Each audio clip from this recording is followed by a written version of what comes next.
Hola compañeras y compañeros de Derecho, vamos a iniciar una clase más de lo que son los derechos humanos. Ya hemos visto que los derechos humanos, compañeros, tienen una gran diversidad de clasificaciones. Derechos del inculpado, derechos constitucionales, de hecho acabamos de ver ese tema de los famosos derechos constitucionales. También hemos visto que nuestra legislación, por ser de 1917, nuestra constitución, perdón, que todavía no estaba muy en boga el término de derechos humanos, más bien por razones históricas les llama garantías individuales.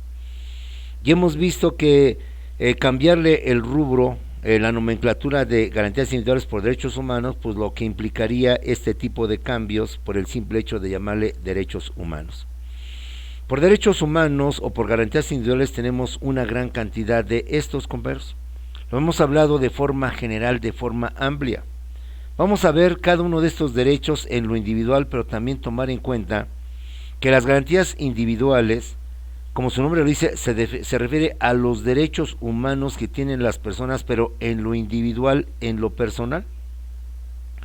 De tal manera que las garantías individuales son los derechos humanos que tiene el individuo, pero en lo particular, de manera privada, de manera personal. Repito una vez más.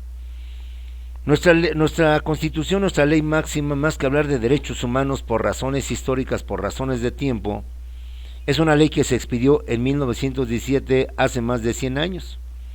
Que si yo, como te he dicho, en los años 70, 80 que estaba en la UNAM, la palabra derechos humanos no era la palabra de moda, no era la palabra que más se manejaba, que más se estilizaba, sino que el concepto que manejábamos nosotros era garantías individuales, precisamente porque así lo maneja la Constitución, y cambiarle a nuestra Constitución no solo implica cambiarle el nombre, sino hacer toda una reclasificación de derechos humanos en relación con las garantías individuales. Las garantías individuales, como se percibe en su concepto, se refiere a los derechos humanos que tienen las personas en lo individual, en lo personal, compañeros. Son los derechos humanos que tienen los individuos en lo particular, en lo privado. Bajo esta perspectiva, hay también derechos, compañeros, colectivos, derechos humanos colectivos.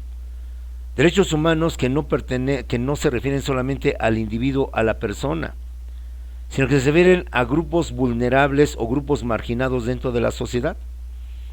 Hay grupos que hay que proteger, que hay que cuidar, por razones de edad, por razones de desarrollo, que debemos de proteger y debemos de cuidar. Esos grupos que forman justamente un colectivo, entonces hablamos de derechos humanos colectivos. Ejemplo, los trabajadores, los campesinos, los indígenas, los niños, los adolescentes, que de alguna manera, dado su desarrollo o su nivel cultural, ejemplo de los campesinos o de los indígenas, hay que protegerlos en especial a través de derechos humanos que los ayuden. Un ejemplo más de grupos marginados o vulnerables y por tanto propensos a ser violatorios de sus derechos son los migrantes. El hecho de que yo esté en un país que no es mi país, que no son mis autoridades, es objeto de que fácilmente pueda ser vulnerables sus derechos humanos. De esta manera, jóvenes, dentro de la gran cantidad de derechos humanos que existen, vamos a ver ahora los derechos colectivos, es decir, los derechos humanos que pertenecen a grupos vulnerables, grupos marginados dentro de lo que viene siendo una sociedad. Ya nuestra Constitución de 1917, la actual, pues la vigente y la última, ya establece este tipo de garantías, que se refiere no a la persona en lo individual, garantías individuales, no al individuo en lo particular, sino que se refiere a grupos de personas y que aglutina y que da las famosas garantías sociales, que son producto de la Revolución Mexicana y producto de la actual Constitución. Nuestra Constitución establece 3 grupos humanos colectivos que son las garantías sociales, que son el artículo primero, la educación o el derecho que tienen la educación los niños, los adolescentes, los jóvenes, como garantía, como seguridad de que en nuestro país ese grupo de personas vulnerables, ese grupo de seres, tienen por parte del Estado y parte de la Constitución el acceso a la educación de forma gratuita, laica etcétera, etcétera. Otros derechos humanos colectivos que consagra nuestra Constitución dentro de las garantías sociales, lo sabemos, son el artículo 27 constitucional, que establece las garantías de propiedad, donde reconoce y acepta la propiedad privada, donde reconoce y acepta la propiedad comunal, la de los ejidos, la de los ejidatarios, donde acepta y reconoce que el pueblo, que la nación, es la única dueña y propietaria de todas las tierras y todas las aguas que se encuentran dentro de nuestro territorio. ¿Y qué es la nación? Es el pueblo el que debe decidir sobre el destino de esos recursos naturales que ha dado la naturaleza o que ha dado Dios, como lo quieras ver. Y que el gobierno nunca se puede asumir como el dueño del petróleo, el dueño de las aguas, de los ríos. Él solamente los administra, él solamente los maneja. Pero quien decide a través de sus representantes si vendemos nuestro petróleo, si dejamos que empresas extranjeras manejen nuestros recursos, le corresponde a la nación a través del poder legislativo, que son sus representantes, y no al gobierno. Dentro de estos derechos humanos colectivos, obviamente infaltable el artículo 123, donde se consagran las prestaciones, las prerrogativas y los derechos que tiene una clase vulnerable, que como lo hemos visto en derecho del trabajo, les costó mucho trabajo y mucho tiempo poder conseguir este reconocimiento a estas prestaciones, a estas prerrogativas, precisamente por la desigualdad que existía entre el patrón y entre ellos.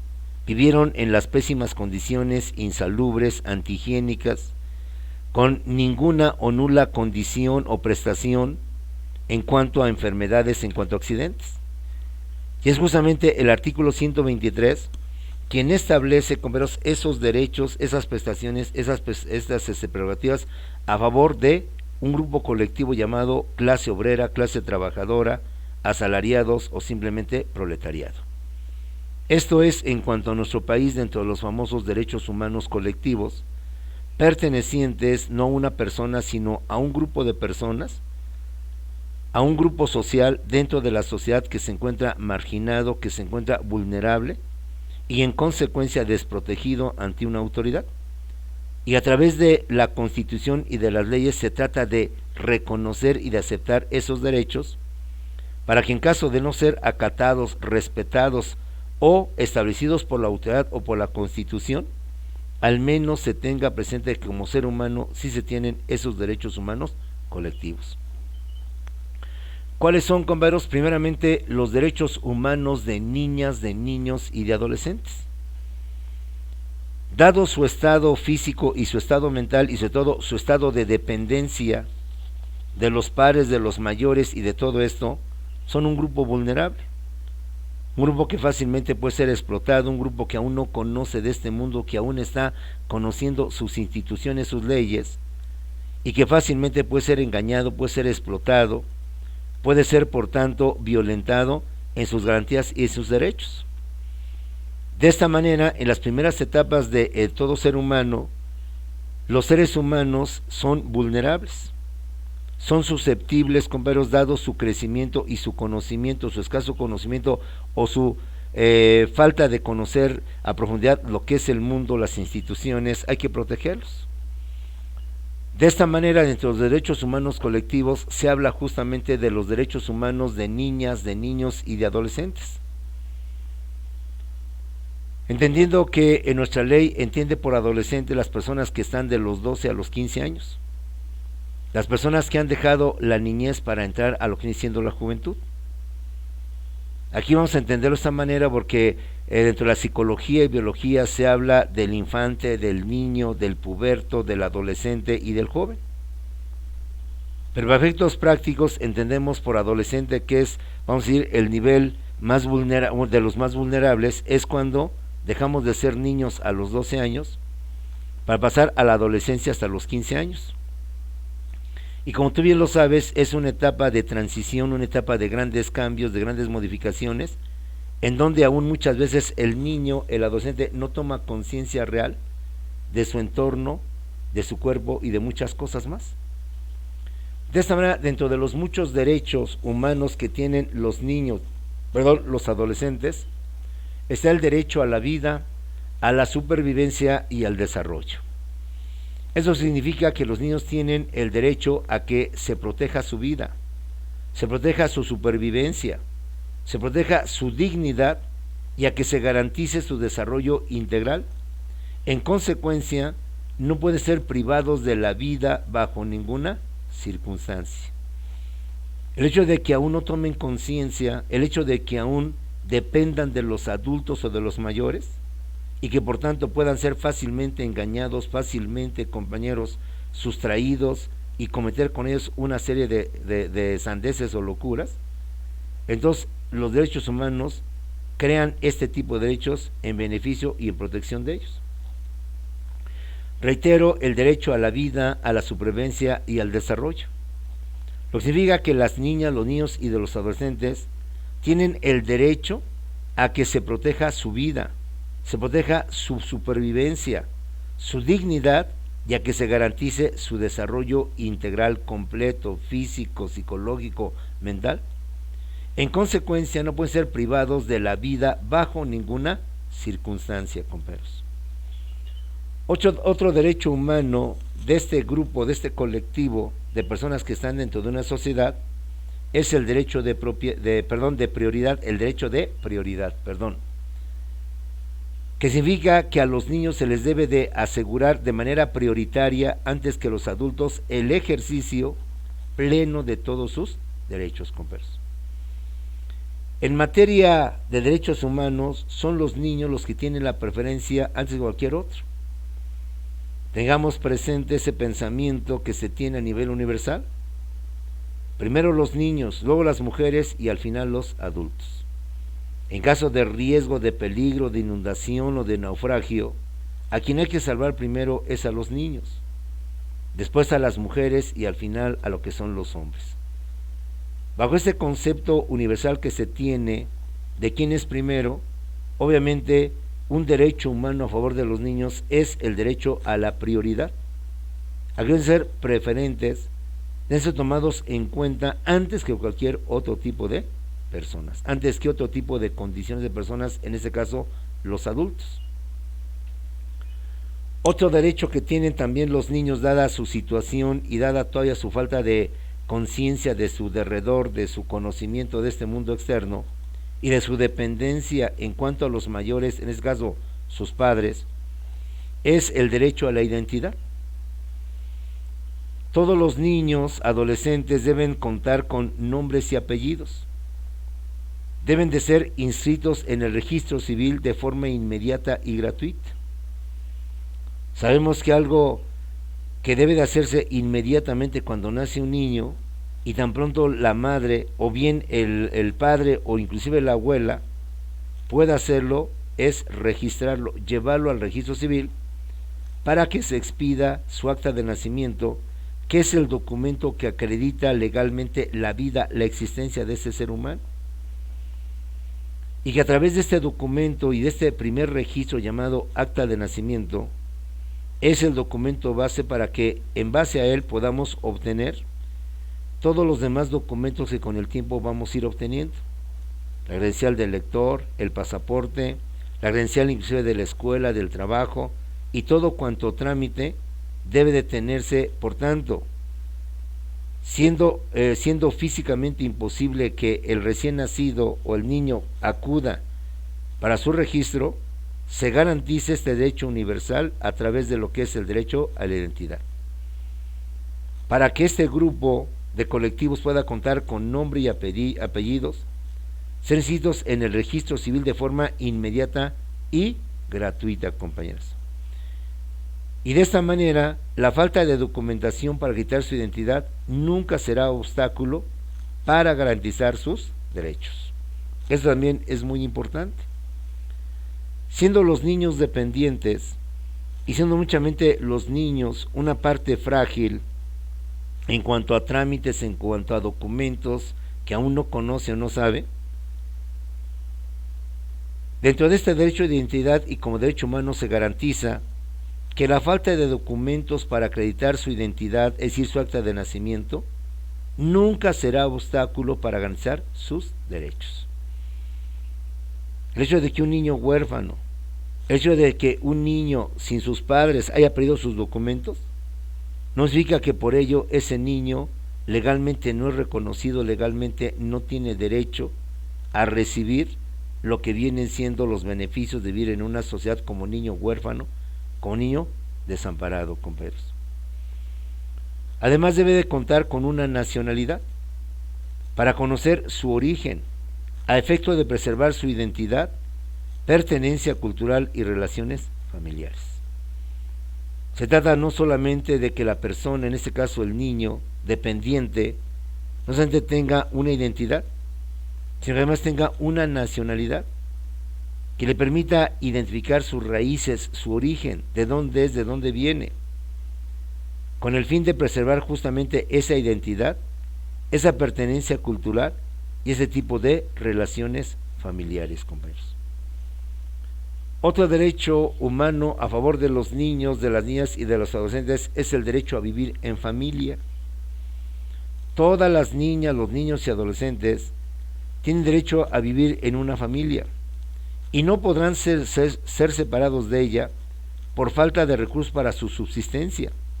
Tampoco podrán ser separados de las personas que los tengan bajo su guardia y custodia, sino por orden de autoridad competente y mediante un debido proceso en el que haya sido tomado en cuenta su opinión y su interés superior, compañeros.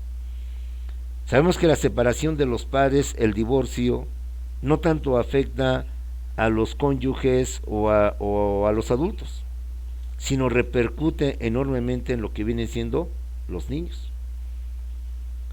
Si repercute en los adultos, que con su experiencia, sus conocimientos aún les afecta, imagínate a un niño que no está todavía preparado para ese tipo de separaciones que implica una serie de sentimientos encontrados, papá, mamá, etcétera, etcétera. Al menos un derecho humano garantiza ese derecho a tener y a vivir dentro de una familia y a proteger lo más que se pueda. Los divorcios, usted lo sabrá a futuro como abogado, se llevan unas juntas de conciliación antes de proceder al divorcio con la intención de que la familia no se desintegre, con la intención de que la familia no se separe. Pues sabemos que la familia es el núcleo, es la base de la sociedad. Y si hay una familia funcional, entonces la sociedad es funcional. Si dentro de una familia hay convivencia, hay buenas relaciones entre los padres, entre los hijos, entre los hermanos, eso es un indicativo de que es una familia funcional. Difícilmente, por tanto, tendremos niños disfuncionales, niños agresivos, violentos ante lo que están viviendo en esa edad. Y las familias funcionales van a dar origen a a sociedades funcionales. De esta manera los niños, las niñas y adolescentes tienen derecho a convivir con su madre y con su padre, así como las familias de aquellos que forman parte también de una familia, como dicen por ahí, ampliada, en un ambiente libre de violencia, excepto cuando ese derecho sea limitado por autoridad competente en atención a un interés superior. Vivir en familia no solamente significa convivir con mamá, convivir con papá, sino también convivir con las familias que tienen estos señores, es decir, los abuelos, es decir, los primos y demás gentes. Y además tienen el derecho a vivir en un ambiente libre de violencia, libre pues de situaciones que afecten su desarrollo, su integridad como personas. Como niños, como niñas y como adolescentes, tienen el derecho, compañeros, a vivir en condiciones de bienestar y a un sano desarrollo integral. Esto es, a vivir en un medio ambiente sano, limpio, sin contaminación y sustentable, y en condiciones que le permitan su desarrollo y bienestar, su crecimiento saludable y armonioso, tanto físico como mental, material, espiritual, ético, cultural y social. Reitero, el derecho a vivir en condiciones de bienestar y a un sano desarrollo integral significa a que este grupo, este colectivo pueda vivir en un medio ambiente sano, saludable, sustentable, libre de toda contaminación, de todo daño que le pueda afectar justamente su desarrollo, en condiciones que le permitan no solamente su desarrollo, su bienestar, su crecimiento saludable y armonioso, tanto físicamente como mentalmente, tanto materialmente como espiritualmente, en su aspecto ético, de valores, de principios, en su aspecto cultural de conocimientos y en su aspecto, por tanto, también social. Otro derecho humano que tienen este colectivo de niños, niñas y de jóvenes es el derecho a la salud y a la seguridad social. Ellos tienen el derecho a disfrutar del más alto nivel posible de salud, así como de recibir la prestación de servicio de atención médica gratuita con el fin de prevenir, proteger y restaurar su salud, así como su seguridad social, que permita hacer efectivo su derecho de prioridad, su interés superior y por tanto su no discriminación. Son grupos vulnerables, grupos dependientes, grupos que aún se encuentran bajo la patria potestad, bajo la autoridad de alguna instancia gubernativa y por tanto están limitados sus derechos o sus libertades, lo cual no impide que la misma sociedad establezca derechos humanos que los protejan, que los ayuden en su vida, en su integridad, en su desarrollo. Algunos de estos derechos los hemos mencionado, los hemos citado. Otro grupo vulnerable, compañeros, dentro de los derechos colectivos, están también los derechos sexuales de los adolescentes. Sabemos que la adolescencia y de la juventud es un despertar a lo que viene siendo la atracción del sexo opuesto.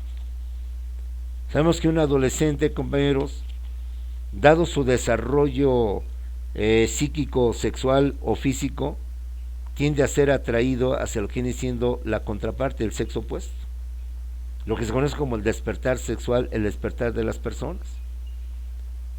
Y ante este mundo que van conociendo y que a veces por mala conseja, por mal instrucción, viene a provocar las famosas ITS, las infecciones de transmisión sexual, que si bien ahora han sido superadas, como son la sífilis, como son la gonorrea, como son el herpes, han aparecido nuevas que son difíciles de curar, que son difíciles de aliviar y que inclusive van a provocar la muerte de la persona.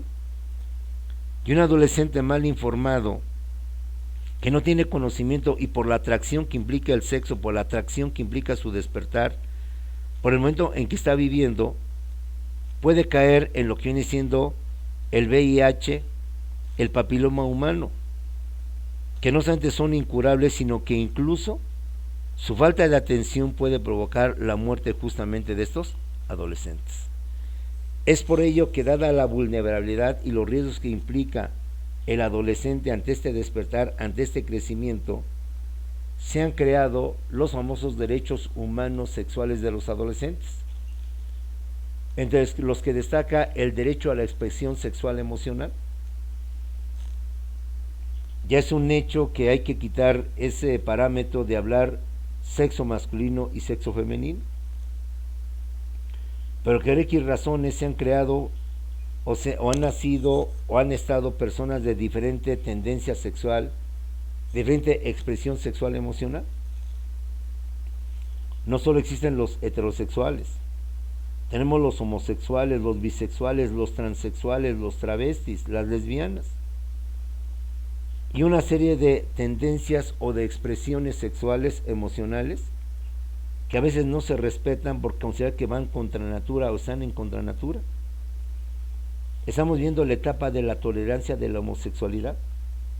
Estamos aceptando a este grupo de jóvenes que con el tiempo crecen para permitir esa condición. Derecho o situación que antes, en lugar de entenderse o de tolerarse, al contrario, se criticaba, se señalaba, ¿sí? Que en lugar de entenderse, se marginaba y obviamente se hacía a un lado a este tipo de personas. El derecho que tienen los jóvenes a tomar decisiones reproductivas libres y responsables. Es decir, a saber en qué momento, en qué circunstancia tener sus relaciones sexuales, pero de manera libre y de manera responsable. Lo cual nos conlleva, compañeros, al derecho a la información sexual sustentada en conocimientos científicos. Ya es una realidad la educación sexual en las secundarias, en las primarias.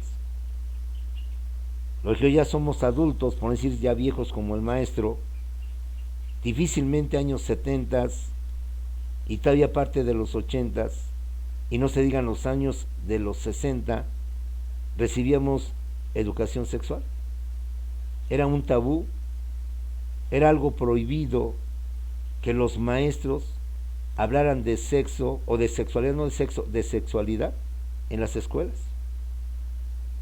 Por las ideas conservadoras que se tenían en aquel tiempo, pues los padres se espantaban y difícilmente los que en aquel tiempo éramos niños o jóvenes podíamos tener acceso a una educación sexual, científica, formal, y todo lo obteníamos a través de lo que el grande nos decía, y uno se creaba una serie de mitos, de leyendas en torno a lo que venía siendo este tipo de sexo. Hoy, para evitar ese tipo de situaciones, se habla por tanto del derecho en los adolescentes a la toma de decisiones reproductivas libres y responsables. Se habla también del derecho a la información sexual sustentada en conocimientos científicos. Por último, se habla también el derecho que tienen los adolescentes a la atención de la salud sexual.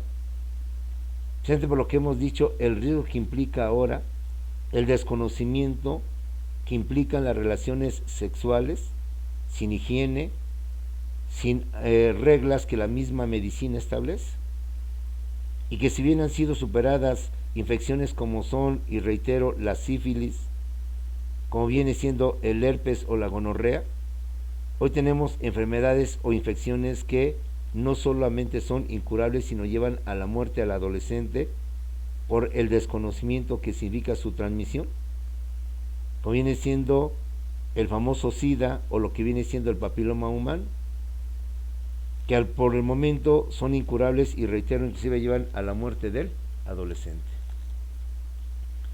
Otro grupo vulnerable dentro de la sociedad, compañeros, otro colectivo que también se encuentra, por tanto, afectado en sus derechos humanos, son los derechos relativos a la trata de personas, que aunque bien no caemos en el esclavismo, sí significa su explotación, sí significa su falta de libertad.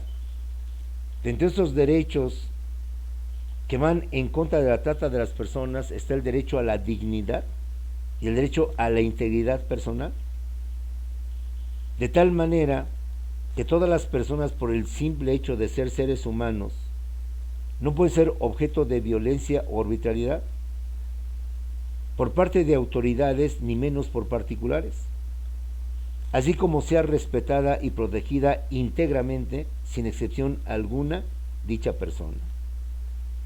Toda persona tiene derecho a que se respete su integridad física, su integridad psíquica, mental y moral, a que ninguna persona puede ser objeto de sufrir afectaciones en su cuerpo, en su mente, a que nadie puede ser sometido a torturas, a penas infamantes, degradantes, que humillan al ser humano por cometerle esos actos degradantes, humillantes, como son la mutilación, las marcas, los azotes, la infamia y los tormentos de cualquier tipo de especie, incluyendo las de orden sexual y de carácter psicológico.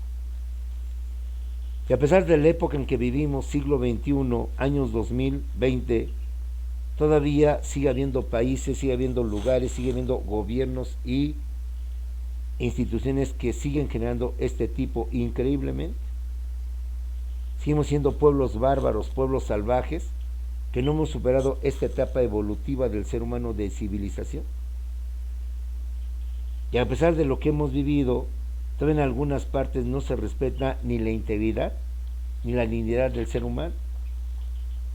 Sigue habiendo tortura, sigue habiendo penas infamantes, sigue habiendo, como en los tiempos más bárbaros, y más violentos de lo que viene siendo la humanidad en su proceso evolutivo. Estos son derechos colectivos que hay que evitar que la persona sea afectada en su integridad física, emocional, psicológica, etcétera, etcétera. También tenemos el derecho a la reparación integral y a la máxima protección. Es decir, que toda persona que ha sido víctima de un delito o de violaciones a sus derechos humanos tiene el derecho a ser restituida y a que se garantice la aplicación de medidas de protección a su dignidad, a su libertad, a su seguridad, a su bienestar físico y psicológico e intimidad, así como recibir atención y asistencia de acuerdo a sus necesidades hasta su total recuperación, compañeros. Ese derecho implica la reparación integral y a la máxima protección.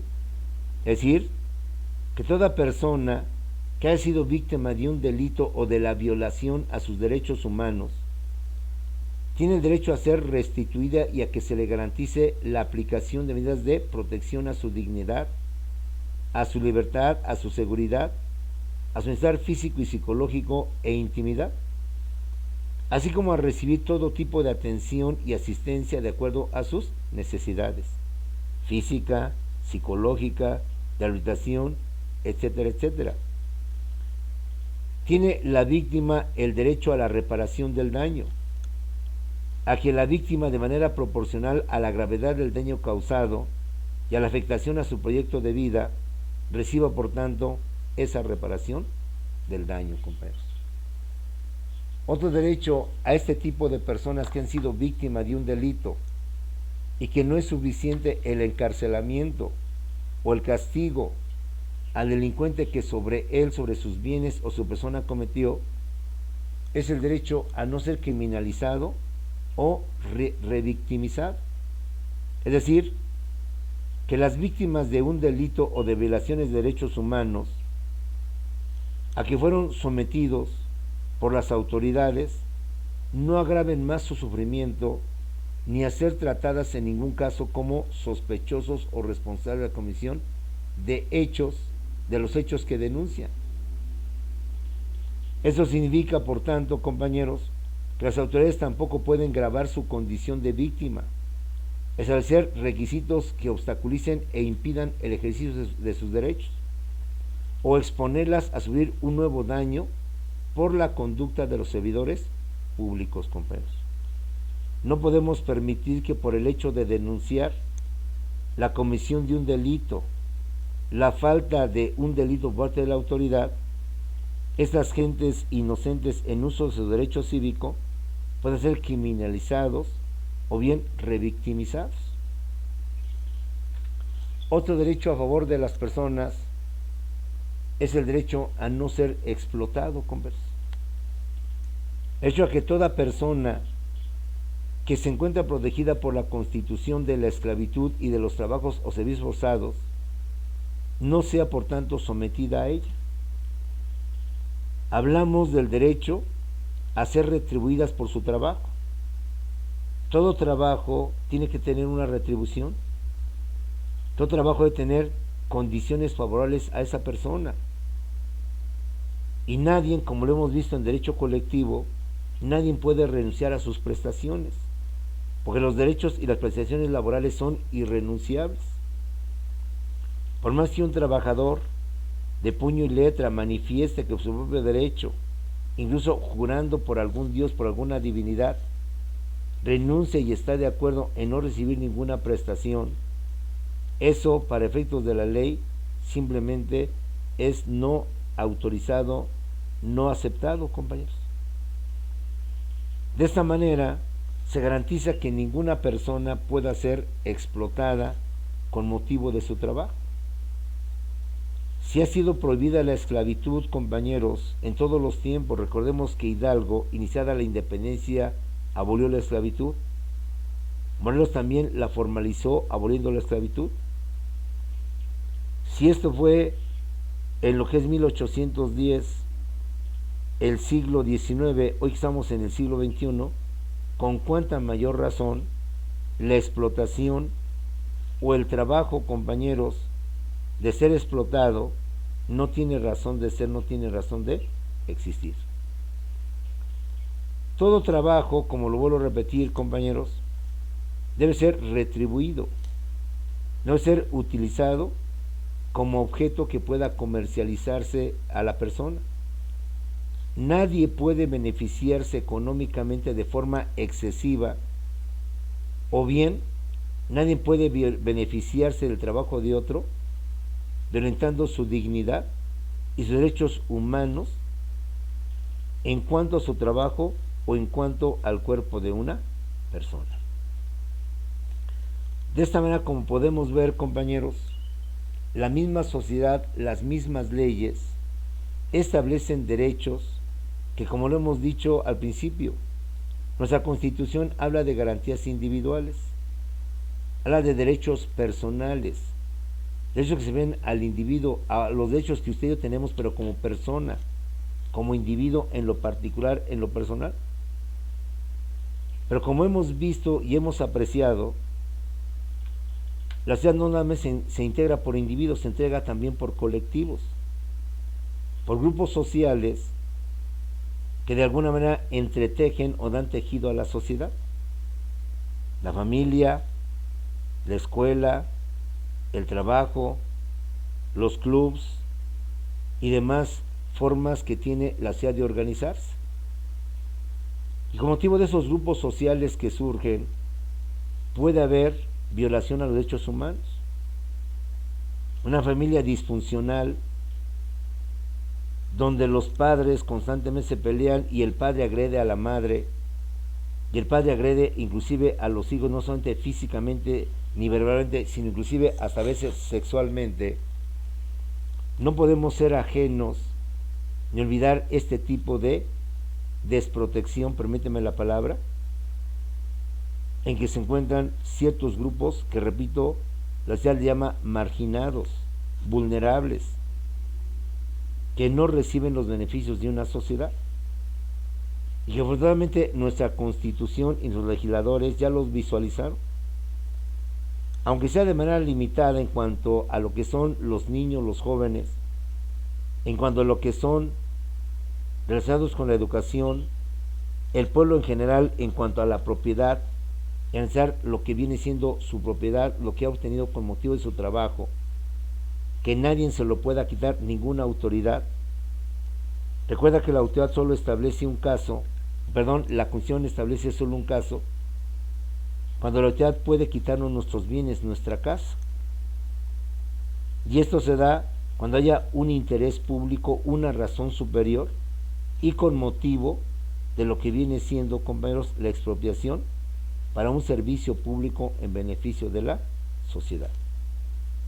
Y aún así la autoridad debe de justificar por qué va a expropiar el predio o las casas de unas personas, porque tiene pensado sobre esas casas, sobre esos terrenos, construir algo en beneficio de la colectividad, un mercado, un hospital, una escuela, un centro deportivo, una avenida, una calle, que no solamente sea para unos, sino para varios. Y no solo eso, la autoridad debe de indemnizar a esa persona para que de esa manera no tengamos violaciones a sus derechos humanos. Hay grupos sociales, reitero, y vamos a seguir viendo más, por eso hablamos de derechos humanos colectivos, y ya no hablamos tanto de garantías individuales por las razones mencionadas, que la misma sociedad debe de proteger a través de estos derechos humanos. Un ejemplo más, que lo vamos a ver en su momento oportuno. Sabemos que en México hoy el periodismo o los periodistas es una profesión de alto riesgo.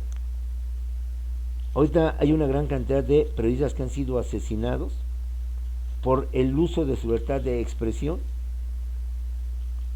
porque en sus noticieros o en sus periódicos donde ellos ponen su columna o su artículo o su reportaje, denuncian a los grupos criminales, denuncian a los narcotraficantes, denuncian a los delincuentes, y esto es motivo suficiente para que esos delincuentes para que estos grupos delincuenciales atenten contra su vida y los maten.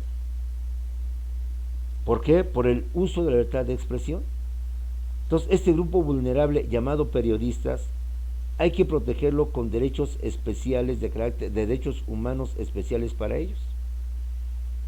En la sociedad, compañeros, tenemos líderes sociales, tenemos personas defensores de los derechos humanos, no solamente derechos humanos, defensores de la naturaleza, personas que defienden e impiden la tala ilegal de los montes, de los bosques de nuestro país y del mundo.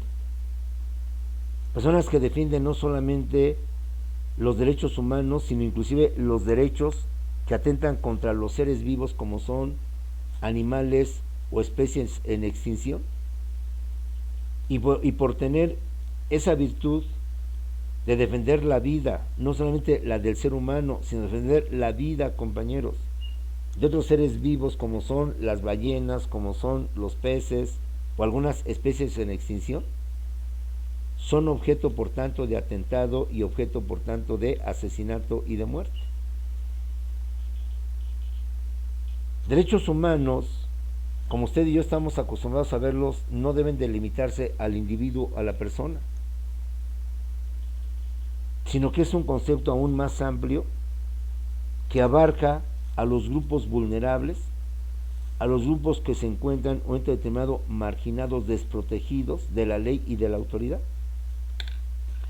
Los migrantes, ¿qué derecho tienen en un país que no es su país? Perdón por la redundancia. Las personas que salen de un país, ¿qué derecho tienen en otro país que no es el suyo? ¿Con qué autoridad pueden ostentarse que la autoridad respete sus derechos? Hoy la migración es un fenómeno social que está afectando enormemente al mundo. Así como en América y en México, centroamericanos, guatemaltecos, hondureños, salvadoreños, obviamente mexicanos, quieren llegar al famoso sueño americano de forma ilegal, y la mayoría de ellos, por razones correctas, mejorar sus condiciones de vida, cosa que no tienen en su país, se les margina, se les encarcela, se les limita. Usted ha visto las imágenes de cómo la patrulla fronteriza de Estados Unidos, cómo el gobierno de Estados Unidos incluso separa a las familias. Es algo que va en contra de todo derecho humano. Llevar al padre, a la madre a un lugar y llevar a los hijos, a los menores de edad, a otro lugar. Y eso que Estados Unidos se ostenta como el país de la libertad, y eso que Estados Unidos se ostenta como el defensor de la democracia, como el país defensor de los derechos humanos, y se cometen este tipo de tropelías. ¿Cómo ser ajeno a este tipo de situaciones? En Europa se vive una situación similar o una situación parecida. Los africanos y los asiáticos que huyen de su país por tanta violencia, recuerda que ahí ahorita el Medio Oriente, todo lo que viene siendo el Líbano, lo que viene siendo Palestina, Jordania, etcétera, viven violencia por las constantes luchas que tienen con los judíos, con Israel. En África no solo huyen de la violencia, huyen del hambre, huyen de la hambruna, huyen de la muerte, huyen porque justamente en sus países, que África es uno de los continentes, más que países, de los continentes más pobres y con mayor índice de mortalidad, de hambruna y cosas por el estilo, en su afán de mejorar sus condiciones de vida, en su deseo de darle mejor nivel de vida a sus hijos y no padezcan lo que ellos han vivido, se ven obligados a cruzar el mar Mediterráneo en balsas, en embarcaciones de pésimas condiciones, que por la falta de esto provocan su hundimiento.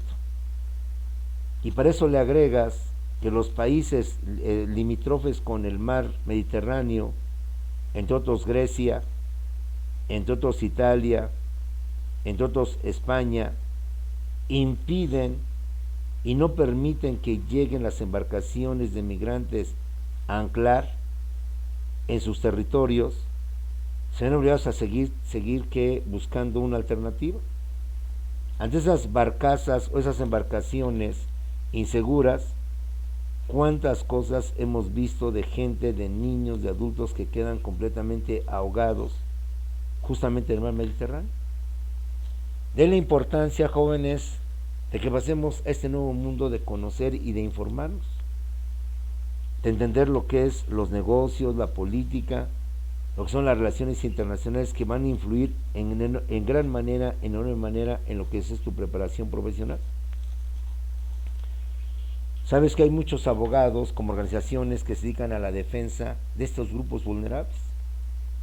Hay ONG o agrupaciones civiles conformadas por abogados, por psicólogos, por doctores, que más por cuestiones lucrativas, cada uno en su área como doctor, cada uno en su área como psicólogo, cada uno en su área como abogado, tratan de poner su conocimiento, su granito de arena, para proteger justamente y ayudar a estos grupos, a estos colectivos, que por alguna razón la sociedad misma los ha marginado, los ha hecho vulnerables a que las autoridades violenten fácilmente sus derechos, sus garantías, y en consecuencia se encuentren desprotegidos ante lo que significa vivir en esta sociedad. Para terminar, pues todo esto suena bonito, todo esto es correcto, pero también, compañeros, hay que ser como todo buen abogado y tomar una postura imparcial más que parcial. Ahora piensa en los países que se ven obligados a tener que recibir tantísima gente. Lo vimos aquí en México. Cuando López Obrador permitió el libre acceso, el libre tránsito, que es un derecho humano universal, el libre tránsito por nuestro territorio, ve entonces cuánta cantidad de extranjeros entraron por nuestro país.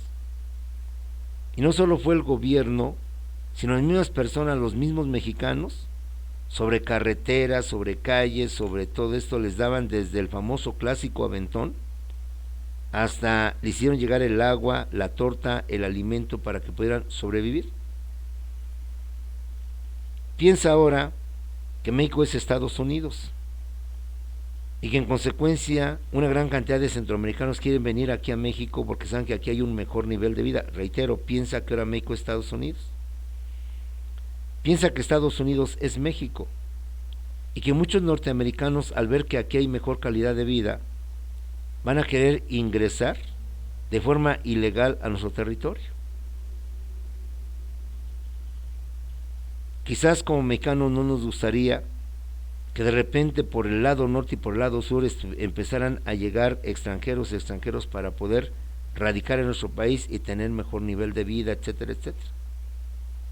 Al verlo de este punto de vista, del punto de vista de Grecia, de Italia, de España, de Portugal, a donde llegan principalmente los migrantes africanos en busca de mejores posibilidades de vida, pues sabrás que ahí tenemos otro punto de vista, otro tipo de situaciones.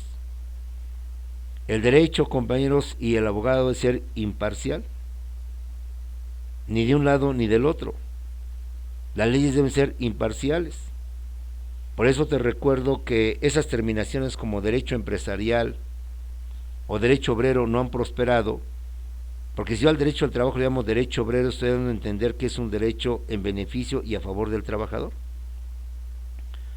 Y si yo le llamo al derecho laboral derecho empresarial, estoy dando a entender, o derecho patronal, estoy dando a entender que las leyes van a ser o deben estar a favor del patrón y no del trabajador. No se olvide, futuro licenciado en Derecho, futuro litigante, que las leyes y el derecho deben ser siempre imparciales.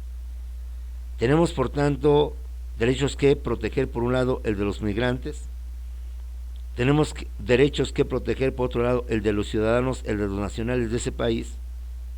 Y tenemos, por tanto, que buscar la fórmula idónea, adecuada, para que a través de este equilibrio de derechos podemos mantener sociedades justas, sociedades equilibradas, sociedades que permitan el desarrollo pleno de la humanidad y no solamente de unos cuantos. Cuando Donald Trump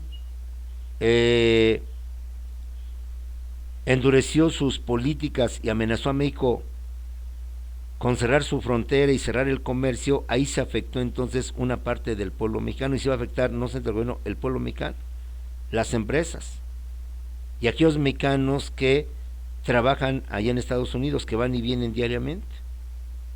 Entonces, un derecho, libertad de tránsito a favor de los migrantes, con motivo de las políticas de Estados Unidos, iba a afectar los derechos de los nacionales, de ciudadanos.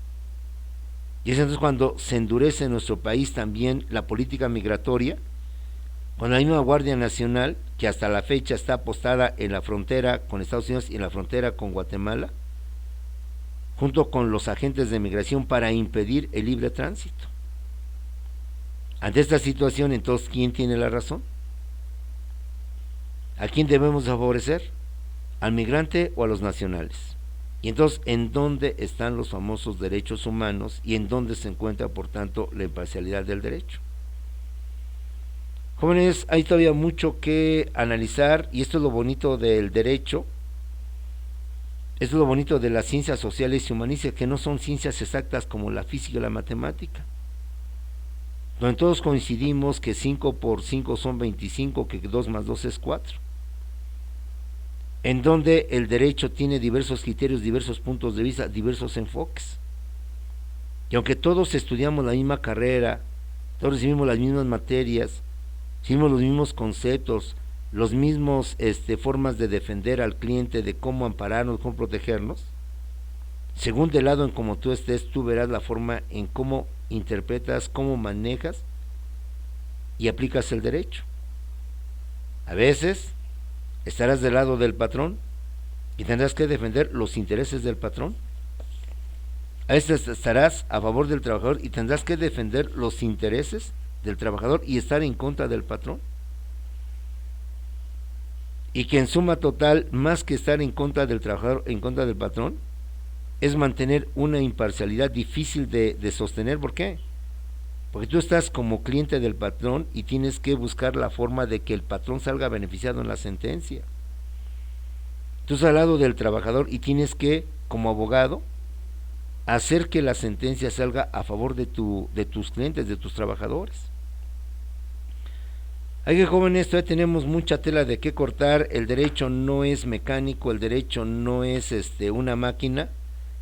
Todo se resuelve de igual manera, de igual forma.